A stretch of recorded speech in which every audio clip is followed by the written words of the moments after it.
So we're on to our final presentation today. We have the power of three: structure, story, and style, with Nick Tomlinson of Join the Dots. So Nick is the senior creative in the visual communication team at Join the Dots, and it's very refreshing to have a research agency with its own creative team. And he has a varied background ranging from classical training in 2D hand animation to branding, social media management, and web design. So a real Renaissance man. And so without any further ado, I'm going to pass you over to Nick now. Hello, that was a nice intro. Thank you very much for that. So yeah, my name is Nick Tomlinson, and I'm one of the senior creatives at Join the Dots in the heart of Manchester's Northern Quarter. Amongst other things, our creative department aims to give researchers the knowledge and tools they need to take the insight they produce and communicate it visually to colleagues and clients with maximum impact. Join the Dots is a 5-time Aura Communication Award-winning global consumer insight agency with offices in New York and Singapore, celebrating our 20th anniversary this year. We help clients make better business decisions through a deeper understanding of people. This is the Join the Dots Power of 3 Structure, Story and Style webinar. Given the allotted time, it'll be quite a broad rundown of some ideas to help you, but we do offer sessions for anyone wanting more in-depth training. I'll include details about contact us at the end of the webinar. Okay, so you've created a report, your boss or client loves it and passes it on to her boss or client. Eventually, it ends up in front of the CEO. How does your work fare now without you around to explain it? This webinar has been created to offer a few simple tips to take away and hopefully give your reports the best chance of surviving out there in uncharted waters.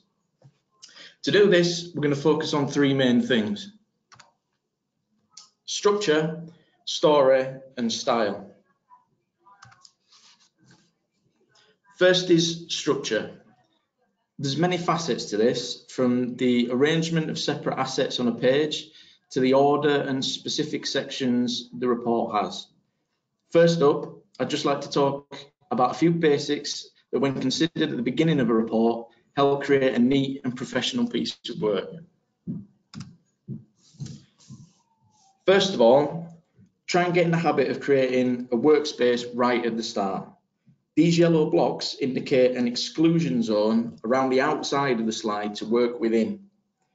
By keeping inside of these yellow bars and never passing into the border, you'll avoid content running up to the edges of the slide, which can look cluttered and untidy. Here it is without the yellow bars as an indication. I create this safe zone by using the vertical and horizontal guidelines you can access in PowerPoint by right-clicking on the slide.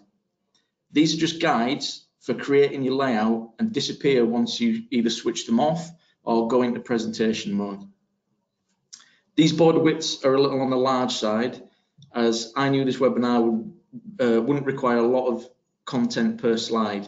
You might want to create borders that are maybe half the depth for your reports. Secondly, you might want to add lines that help you keep track of where the horizontal and vertical center is. You can see these here in blue. This will help you later when trying to align assets on a slide. It also has a benefit of splitting your workspace into 4, which helps when planning out the flow of a slide. Some other alternatives are splitting your slide into 3/3, which can be helpful for things like recommendation pages.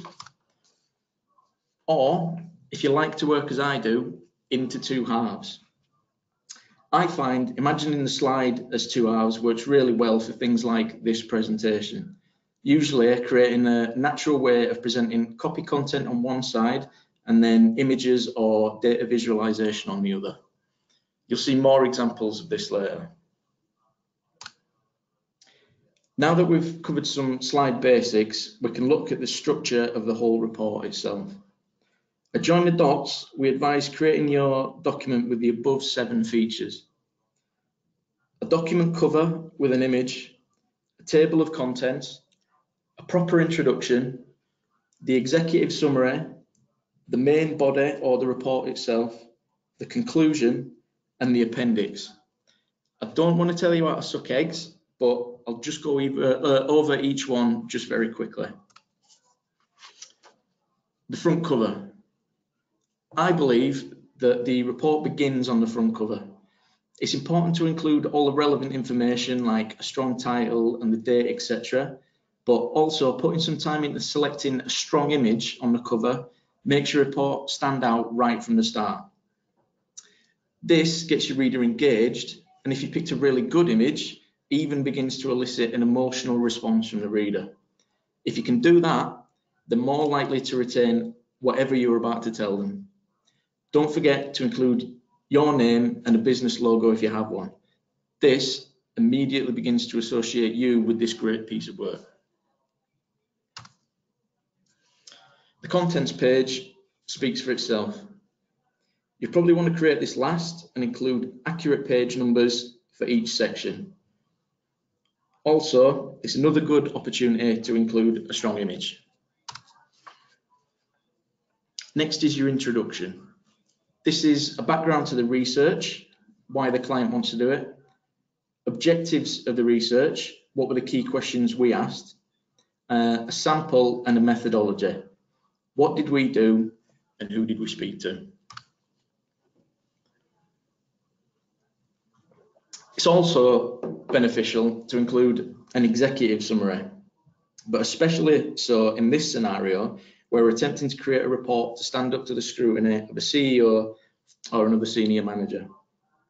It's usually a pyramid structure, e.g. one key piece of info at the top, a few supporting points underneath, and then more detailed supporting points under each of those. This is so the reader can get answers just by reading the first point, but any more detail is included below should they need it. After that is the meat of your report. This is open-ended and could be as long or short as dictated by the original key questions and your findings. It should be structured into sections that follow the same flow as the key questions and the exec summary for ease of navigation. Finally, you have the conclusion. This states the major findings that can be drawn from the research and where you make your final recommendations. If required, some reports can include an appendix. This can be really useful when trying to create a short or impactful deck as possible that would still benefit from having some additional data included to be reviewed at a later date.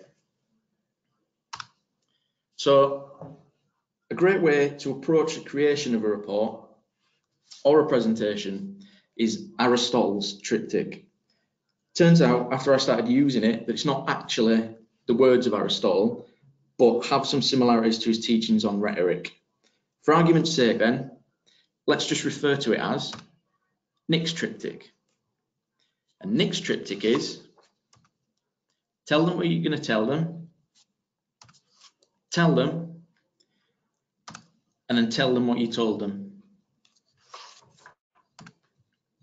You can see when we refer back to the structure of the report, Nick's triptych actually applies. With the first three parts, we tell them what we're going to tell them. With the exec summary and the report itself, we tell them, and the conclusion and appendix is where we tell them what we told them. By following this structure and remembering the rules of the triptych, we offer the best chance for the document and its content being received effectively by the reader. But that's not all. We can also apply this structure to the individual slides themselves. The header and the subheader are used to tell them what you're going to tell them. The body is where you tell them, and the recommendation is where you tell them what you told them. Now, it might not be the case that this applies 100% perfectly, particularly with recommendations and key takeouts. And it's not about the information being repetitive, it's just about using the header, analysis, and the recommendations or key takeouts and building every time you do it. If you remember the structure for the document and the individual slides you're working on, you'll always have a strong formula to help you work to. And this brings us to our next tip, hierarchy. Hierarchy, in design terms, is the way a layout organizes and directs the reader by grouping together related elements to create a focal point of interest. A really good example of this is standard newspaper or magazine articles. Here you can see the all-employee hierarchy. They have a headline, the body or the article itself always ending with a conclusion, and even quotes and images to drive the message of the piece. This is what I want to try and emulate. Here, you can immediately see that the header is the first piece of information. The header text is at the top in a large bold font, so it draws the eye first. It's worth noticing at this point that it looks as though the fonts in the weights that I chose originally aren't showing up, so please just bear with me when I refer to bold fonts. The second is the subheader. This sits just below. The similar position and weight shows this is the next thing you should read. Third is the body. Following the natural flow set up by the first two sections of text, the eye naturally flows to the body. The more standard font weight and the size, combined with the amount of text, make us naturally assume this is the main content of the slide. Depending on the type of report, this could be a large amount of copy, a quote, or even a chart. Finally, we have the recommendation or key takeout at the foot of the page. It has its own title and body section, but its location at the foot of the page, combined with the boxed outline, indicates it's removed from the main content of the page and should be taken in last or separately. It doesn't have to be repetitive, but be consistent. Again, this is to say that you don't have to stick rigidly to this formula. It's just a general way to remember the structure, use it to build on. But once you do something in a certain way, stick with it throughout the document. Story. No doubt in your chosen careers, you'll have heard a lot about story, maybe even over the past few days through Viz Fest. The research industry has developed a real love of storytelling in the past few years. This is great and it's understandable. A clever story with a strong hook is a joy to hear and incredibly satisfying to present. But they have a time and a place. When we think about the realities of the work we do on a regular basis, maybe story is the exception to the rule. Great stories have twists and turns, an arc and characters. But in a report, maybe what the client wants is a quick answer. The key to using story correctly is understanding your audience. Who is the end audience? How much time do they have? What is important to them? These questions work for any visual output and should always make a habit of answering them before you create anything. But if you want to construct your report in a way that stands up at every level of a business, think about the most senior person who could see it. If you can get your findings across to them, your report can work in front of anyone. A senior person will likely be pressed for time. They'll need to know your findings quickly, maybe even skimming the whole document to pull out key pieces of information. Stick to the facts, cut the fluff, your reader will thank you. We know it will be hard to keep it minimal when you spend days, weeks, months researching something. But in the interest of answering the specific questions in this report, you don't need to discuss everything you found out. Just answer the specific questions they asked. Remember, there's always the appendix. Style. Strictly speaking, style is subjective, but there are some rules you can follow to give you the best chance of keeping your reader engaged and communicate efficiently. Right and wrong don't exist in graphic design. There's only effective and non-effective communication.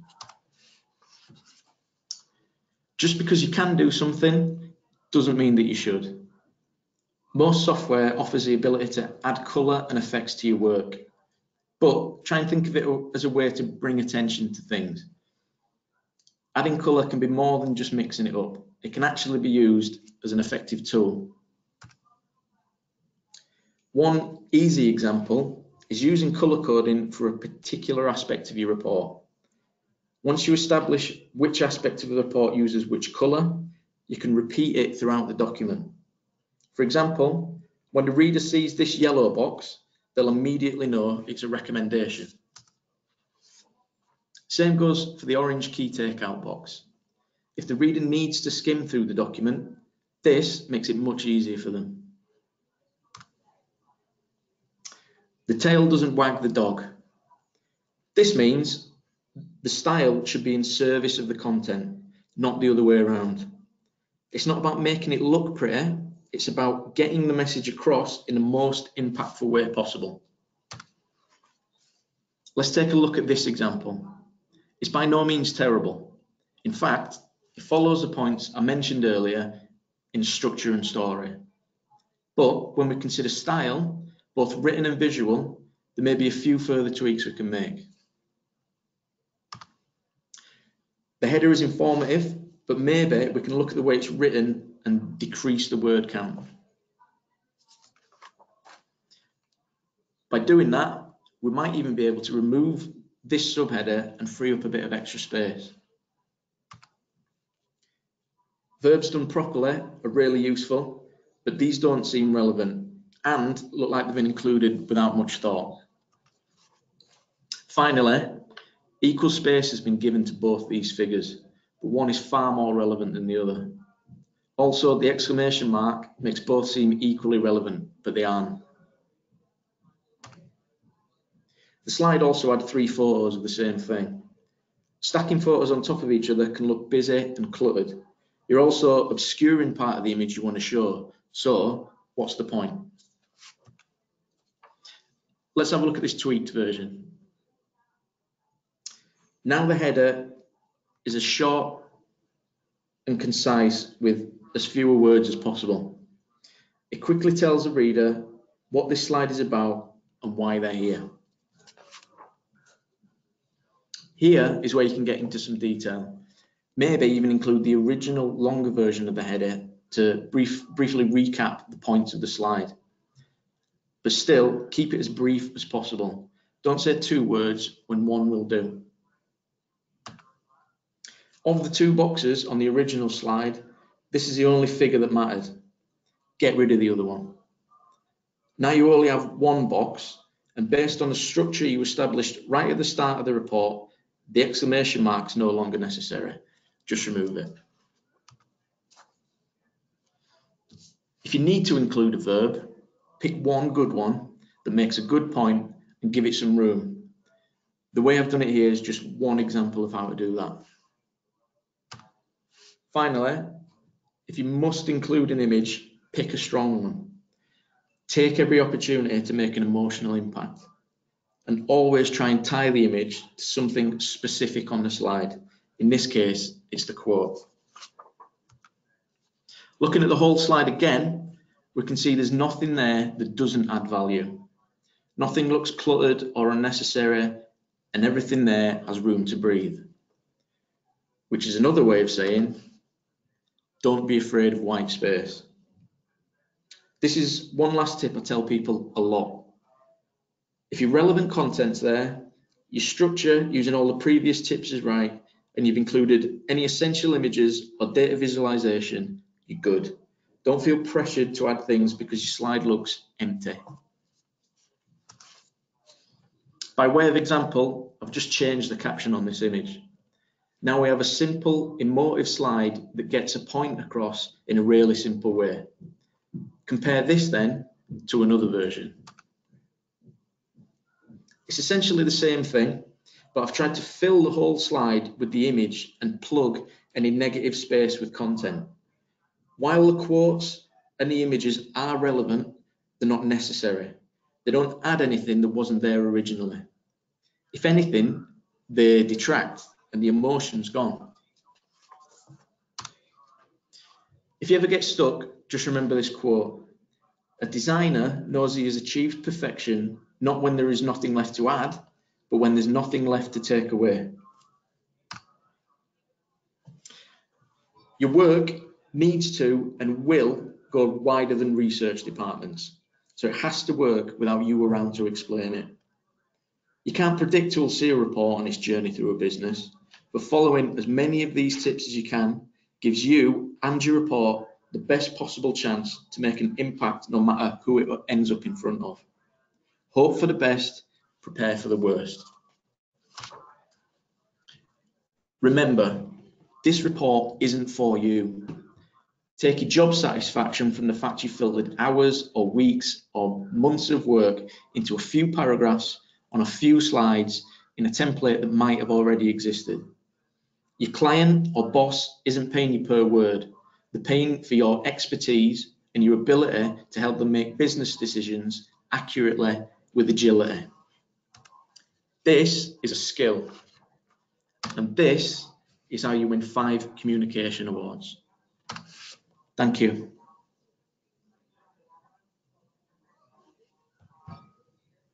Perfect. Thank you so much, Nick. Oh, we got a bit of echo. So we. Oh.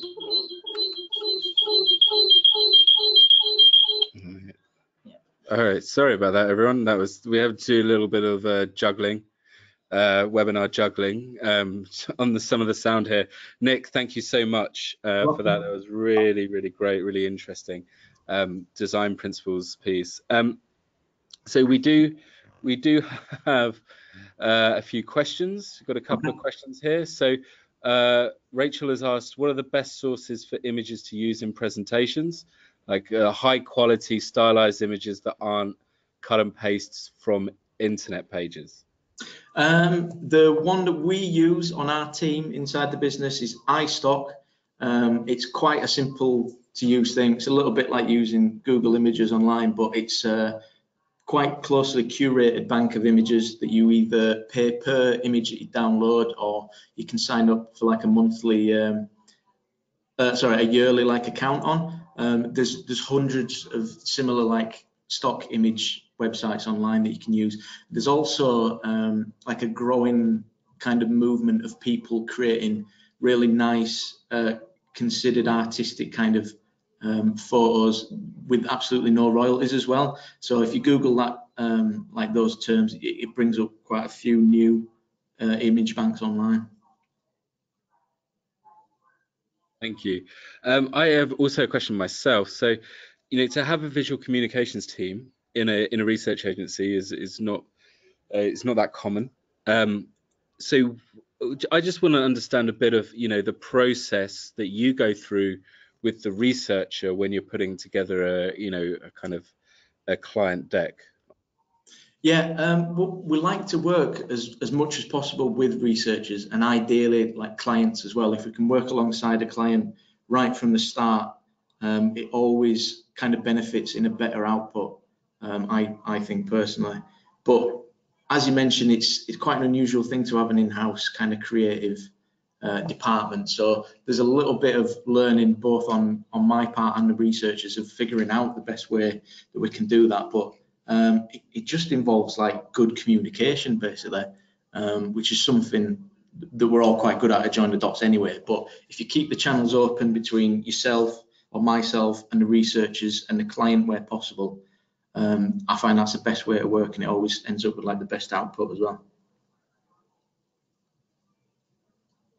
Fantastic, thank you. And one last question before we wrap up. So the slides you presented today have been created with the PowerPoint user and designer in mind. Would these tips apply to kind of other areas of design? Are they useful for people that are using kind of Photoshop, Illustrator, InDesign, that kind of thing? Yeah, they're definitely kind of very broad and basic principles that you can apply to when you're creating anything, particularly kind of getting your ducks in a row right from the start, and plotting things out and understanding what you're going to do. It definitely applies to that. But that being said, this was kind of purposefully designed, or this webinar was created with like researchers using PowerPoint in mind. So it is quite specifically focused to that. And particularly in Join the Dots, if we had something that necessarily wasn't best produced in PowerPoint, it'd go back to like your question, that would try and talk to the researcher and the client as well, and maybe try and decide right at the start whether or not a PowerPoint is the best way to go. And if it's some kind of other output that we offer at Join the Dots, then we in the creative department ideally would create like a nice bespoke output for the client or the researcher. Fantastic. Yeah, in our experience, it's always better to have the professional doing your design work, for sure. Well, once again, Nick, thank you so much. And that was Nick Tomlinson of Join the Dots.